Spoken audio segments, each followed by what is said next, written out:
From Wish TV and the All Indiana Podcast Network, this is the News 8 Daily 8 Podcast, a Wish TV News 8 update. Hi, this is Hannah Mordeau, and this is your News 8 Daily for Thursday, January 22nd.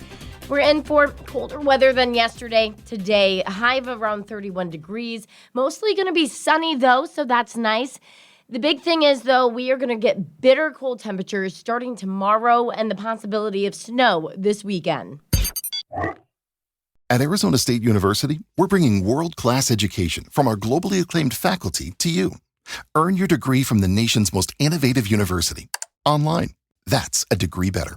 Learn more at asuonline.asu.edu.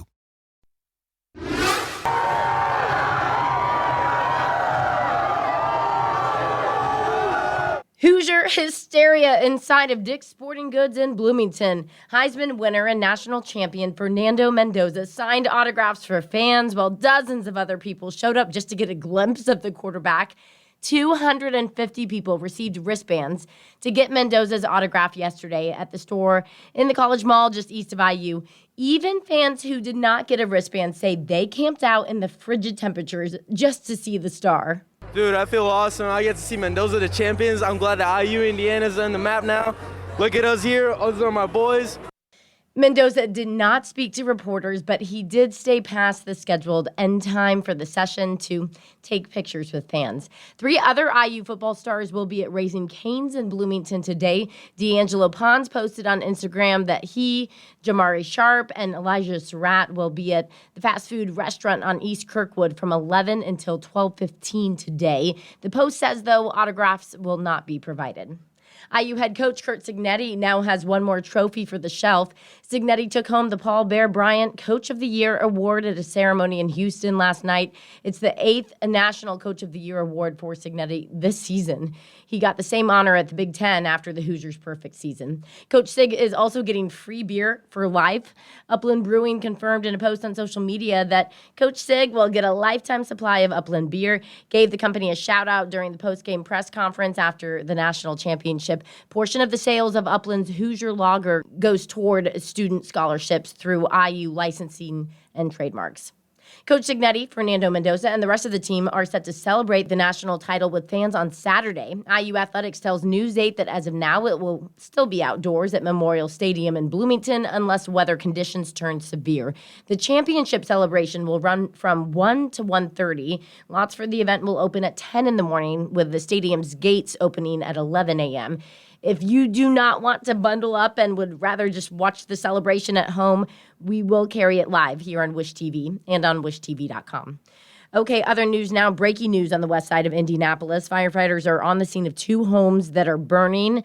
At around 4 this morning, crews were working to get control of the flames at Tibbs Avenue near 20th Street, just a few blocks east of Indianapolis Motor Speedway. So far, we have not heard from investigators on what may have caused the fire, and there's no word yet on if anyone is hurt. The Shelbyville Common Council has once again delayed a vote to annex land tied to a data center project. Council voted last night to continue a motion to take the land near I-74 and State Road 44. Thousands of people who live in that area signed a petition opposing plans for a proposed data center on that land. Council could take up the motion again at its next meeting. That's in February. A bill expanding the state's execution methods now heads to the full House. A House panel amended the bill, then passed it 8-5 along party lines. The bill would allow state death row inmates to be executed by a firing squad or nitrogen hypoxia, which deprives inmates of oxygen using nitrogen gas. Right now, the state only allows death by lethal injection. The bill would also eliminate the requirement that an execution happen before sunrise. Wish TV is your education station. The state Senate has passed a bill to tighten restrictions on cell phones in public schools. The vote yesterday was 28-19 in favor of the measure. It would require all public schools to stop students from using or having a phone at any time during a school day. Right now, students are only banned from using phones during instructional time in class. The bill now moves to the House. State lawmakers are considering several ideas to address Indiana's child care shortage. News 8 government reporter Garrett Berquist explains the options and their chances for success. The classrooms here at Hooligans Learning Academy are a little quieter now. The owner tells me she's already lost several students due to the Child Care Development Fund voucher cuts. and she says she's not sure how much longer she can stay open. There's another blue, okay, find the other blue. So far, these kids at Hooligans Learning Academy still have a child care center to go to. It's not among the nearly 200 facilities child care advocates say have closed for various reasons since September. The director says she has not yet had to lay off any staff, though she has cut their hours to reduce expenses. Nerve-wracking. That's one of the main words that come to mind. Uncertain. Everyone is just kind of on edge waiting to see what happens and hoping for basically a miracle when it comes to our legislation. I'll give you a hard one, Char. Republican leaders already have ruled out mid-cycle budget changes for any reason. So some lawmakers want to try tax credits. The state already gives you a tax credit if you donate to an organization that provides K-12 scholarships. Representative Dave Heine tells me he wants to set up a similar system for early child care providers. And in my case, I would give it to East Allen County Schools or possibly Fort Wayne Community Schools. And then they have those dollars then that they can use to give vouchers to those families that they see fit who need it. His bill has not yet gotten a hearing. Fellow Republican Becky Cash wants to expand an existing tax credit for employers that connect employees with child care. Her bill would allow employers to use the credit if they contract with an outside provider. Current law doesn't allow for that. The House Ways and Means Committee discussed her bill on Wednesday, but has not yet voted on it. There's already a $2.5 million appropriation for this tax credit, and currently 0 of those dollars are being used. To me, it's a really exciting opportunity to get the word out about this. Absent any budget changes, Democrats say those are good ideas. As a matter of fact, I pushed for that in the budget last year. The last 2 years, I've pushed for that either an amendment or talking with appropriations, Senator Mishler, to see what we can do in that space. Michael says neither bill works because they prioritize incentives rather than helping child care centers themselves. She says incentives won't matter if lawmakers don't stabilize the child care voucher program. Michael says she might not be able to stay open for more than a couple months longer. Providers need some type of emergency funding or bridge funding. No one's going to make it to the next budget session. If we're waiting until then, you're not going to have childcare around. And if you do, it's going to be few and far between, and it's going to be outrageously expensive because of the lack of availability. Time is running out if any of those proposals is going to move forward. The deadline for bills to pass out of committee is Monday. In Anderson, I'm Garrett Bergquist for Wish TV and WishTV.com.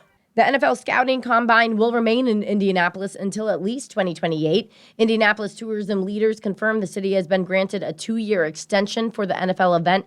Indianapolis has been the home of the Combine since 1987. Last year, more than 30,000 fans went to it. This year's Combine is set for February 23rd through March 2nd.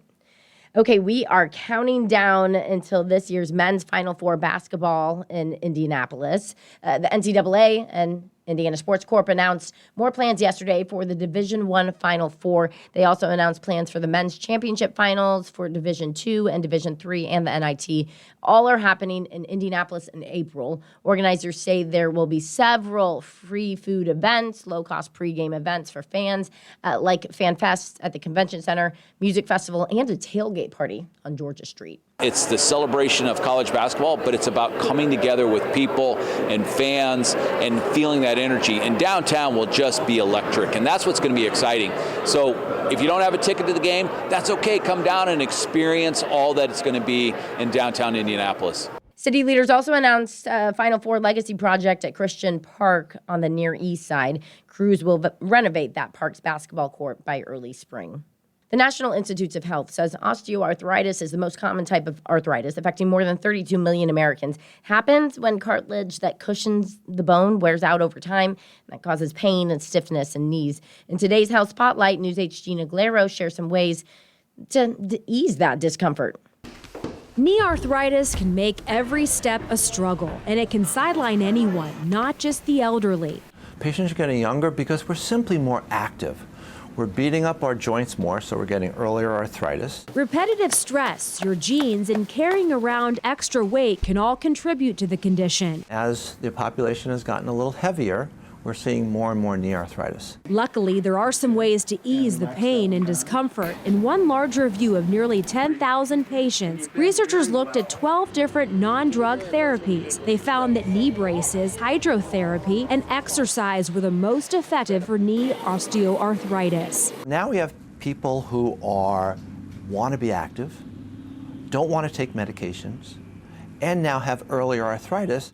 Another review of 200 studies showed that aerobic exercises like walking, cycling, or swimming offer the best pain relief and mobility improvement. And Korean researchers found that low-dose radiation therapy eased knee pain and improved movement in people with mild to moderate arthritis. And if these less invasive approaches don't work, surgery is a tried and true option. Today's people want to do more things. They don't want to let their pain and disability slow them down. With ways to help your knee pain, Gina Galeros, Wish TV, and WishTV.com. This has been your News 8 Daily from Wish TV. I'm Hannah Mordeau. Watch us on Wish TV and WishTV.com. This is the News 8 Daily 8 podcast, a Wish TV News 8 update on demand. For even more, on demand and on the go. Connect with Wish TV on Facebook at WishTV.com and on the free Wish TV mobile app. Thank you for listening. And be sure to like, subscribe, and follow this podcast for updates every weekday morning on the All Indiana Podcast Network and wherever you get your podcast. At Arizona State University, we've made online education better, smarter, and more personalized so you can go further in your aspiring field. I decided to pursue medicine once I realized that ASU did have the online program for biological sciences. You're still required to learn the same curriculum. You're still being tested on the same content that anyone would be tested on in person. The comprehensiveness of the program prepared me so well for medical school. Explore over 350 plus programs at asuonline.asu.edu.